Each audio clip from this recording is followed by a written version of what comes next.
Hi friends, இன்றைக்கி நம்ம பார்க்க போகிறது என்னதுன்னா தேங்காய் பூவோட நன்மைகளுங்க. இந்த தேங்காய் பூவை நிறைய இடத்துல நம்ம பார்த்துருப்போம், கண் எதிர்க்க இருக்கும். ஆனால் இது பார்க்க ஒரு மாதிரியாக இருக்கே, காளான் போல் இருக்கே அப்படின்னு சொல்லிட்டு நிறைய பேருக்கு பிடிக்கும். பிடிக்காமல் அருவருப்பாகவும் சில பேர் வெறுத்து வாங்கி சாப்பிடாமல் இருப்பீங்க. இவ்வளோ நன்மைகள் இருக்கிற இந்த தேங்காய் பூவை பற்றி தெரிஞ்சுக்கிட்டிங்கன்னா நீங்கள் இனி மிஸ் பண்ணாமல் இதை வாங்கி சாப்பிடுவீங்க. எங்கே பார்த்தாலும் நாங்கள் இந்த தேங்காய் பூவை மிஸ் பண்ணவே மாட்டோங்க. வண்டியில் போயிட்டு இருந்தாலும் சரி, ஸ்டாப் பண்ணி அதை இறங்கி வாங்கி சாப்பிட்டுட்டு தான் போவோம்.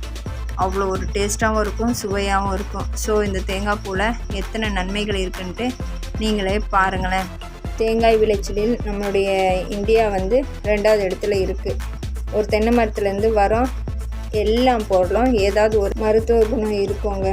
தேங்காய் முக்கியத்துவம் குறித்து நம்ம மக்களுக்கு விழிப்புணர்வு ஏற்படுத்தணும். செப்டம்பர் 2 தேங்காய் தினமாக நம்ம கடைப்பிடிச்சிட்டு வரோம். இது சில பேருக்கு தெரிஞ்சிருக்கலாம், தெரியாதவங்களுக்கு இது யூஸ்ஃபுல்லாக இருக்கும். தேங்காயில் இருக்கிற நன்மைகளை தெரிஞ்சுக்கிட்டிங்கன்னா தேங்காய் மிஸ் பண்ணவே மாட்டீங்க. அதனால் ஏகப்பட்ட நன்மைகள் இருக்குங்க. அந்த வகையில் தேங்காய் இயற்கை மருத்துவர்னு நம்ம சொல்லலாம். தேங்காய் பூவில் தேங்காயை விட இளநீரை விட அதிகமான சத்து இருக்குது. தேங்காய் பூவை சாப்பிடும்போது அந்த டேஸ்ட்டை என்ன செய்யும், நம்மளை இன்னும் சாப்பிட சொல்லும். ஸோ அதில் அதிகப்படியான ஊட்டச்சத்தும் இருக்குது. தேங்காயில் இருக்க அந்த தண்ணீர் தான் தேங்காய் பூவாக மாறுது. அதை எப்படி ரெடி பண்ணுறதுன்னு ஃபஸ்ட்டு பார்ப்போம். முதல்ல ஒரு சாக்கு பை எடுத்துக்கிட்டு அதில் கொஞ்சோண்டு மண்ணை போட்டு அந்த தேங்காயை அதை உள்ளே வச்சு கொஞ்சம் லைட்டாக தண்ணி தெளித்து விட்டு காற்று போடாத 3 மாதத்துக்கு அந்த சாக்கு பையை அப்படியே கட்டி வச்சுட்டு 3வது மாதம் முடிஞ்ச உடனே எடுத்து நீங்கள் ஓப்பன் பண்ணி உடச்சி பார்த்தீங்கன்னா அது உள்ள தேங்காய் பூ உருவாகிருக்கோங்க.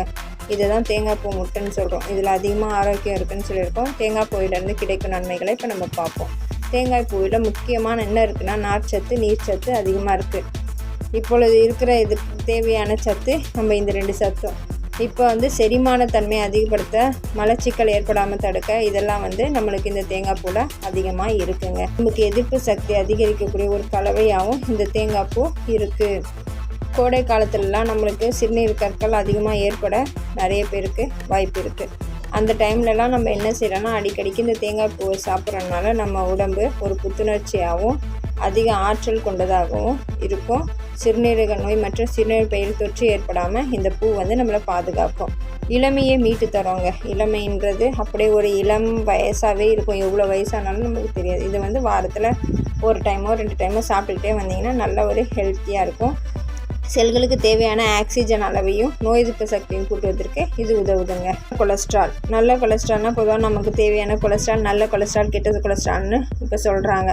அதில் இந்த தேங்காய் பூவில் இருக்கிற எல்லாமே நல்ல கொலஸ்ட்ரால் தாங்க. அதிகமாக நம்ம சாப்பிட்றனால உடம்பில் ஹை டென்சிட்டி லிஃபோன் ப்ரோட்டீன் சொல்லுவோம். அது HDP என்று சொல்லக்கூடிய நல்ல கொலஸ்ட்ரால் அதிகமாகும். இது சாப்பிட்றனால யோகா பயிற்சி, மூச்சு பயிற்சி, நடைப்பயிற்சி மூலம் நமக்கு HDP அளவு அதிகமாகும். ஆனால் இதில் 10 கிலோமீட்டர், அதாவது 10 கிலோமீட்டர் நடைப்பயிற்சி செஞ்சால் எவ்வளோ நம்மளுக்கு இது கிடைக்குமோ அந்த அளவு ஒரு தேங்காய் பூ சாப்பிட்றதுனால நம்மளுக்கு அதிகமாக இதில் கிடைக்குதுங்க. கடிப்பு வராமல் இது நம்மளுக்கு தடுக்கும்.